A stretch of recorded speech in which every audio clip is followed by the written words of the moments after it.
It was Edmund Burke who said that in order for evil to prosper, good men must do nothing.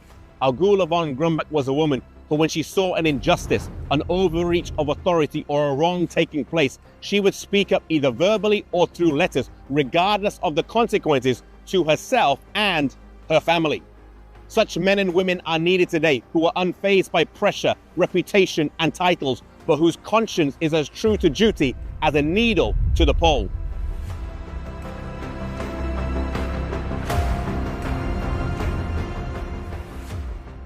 Argula was born in 1492 to the Bavarian noble household of Hohenstaufen, though her family had been impoverished by wars between the nobility.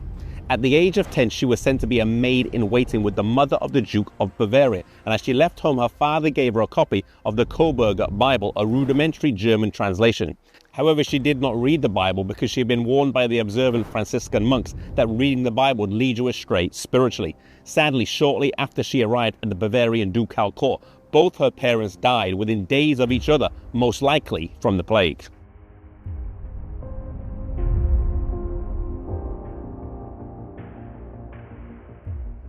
At the age of 24 in 1516, she married Friedrich von Grumbach, who himself was an impoverished noble, and together they had 4 children, 2 sons and 2 daughters.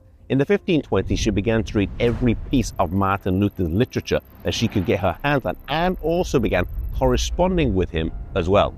In 1524, a situation arose here in Ingolstadt at the university, where she wrote a letter to the entire faculty in regards to Arsacius Seehofer, who had been threatened with imprisonment and the stake if he did not recant.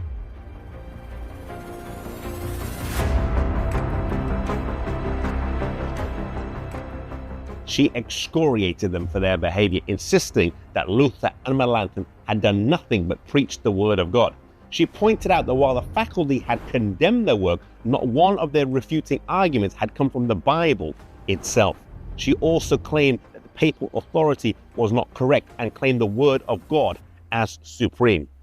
Interestingly, she said, "You need not think you can pull God, the apostles and the prophets down from heaven with papal decretals drawn from Aristotle, who himself was not even a Christian at all."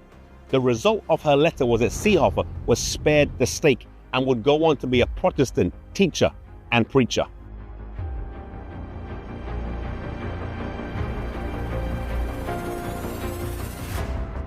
She claimed to be a woman driven solely by the word of God, and her letter to the University of Ingolstadt is an indication that she was unafraid to stand up to men in authority when needed.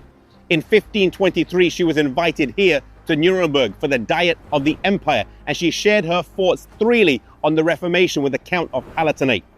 Later, when the Diet of Regensburg was meeting to discuss enforcing the Edict of Worms against Luther's writings, she wrote a letter saying that the mandate was prompted by Satan against the Word of God.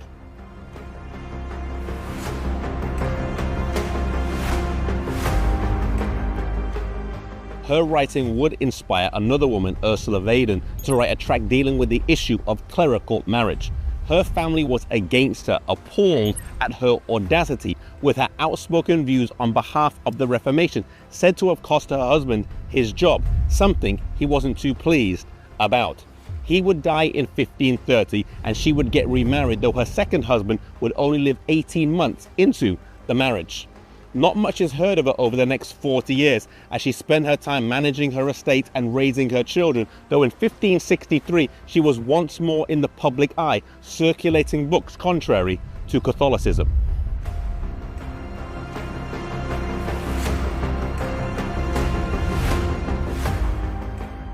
Having clear, defined, or when needed, outspoken views are useless if they're not voiced or heard. May we have the boldness to share when needed, to stand in defense of truth, even when the majority forsake us. When that test comes, may we be faithful and not shirk our duty as followers of Jesus.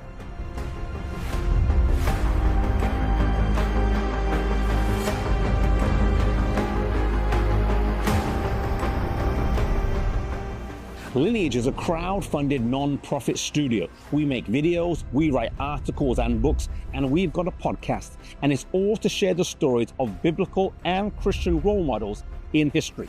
We uncover heroes from the past to inspire, guide, and help today's generation connect the past with the present and the future. And it's all free for you because it's been generously paid for by thousands of supporters all over the world. Your support is helping millions of people understand their identity, their purpose, and their mission in life. Crowdfunded means whatever you give, big or small, helps us accomplish our mission. You can help us make more resources by joining our mission. You can give at lineagejourney.com.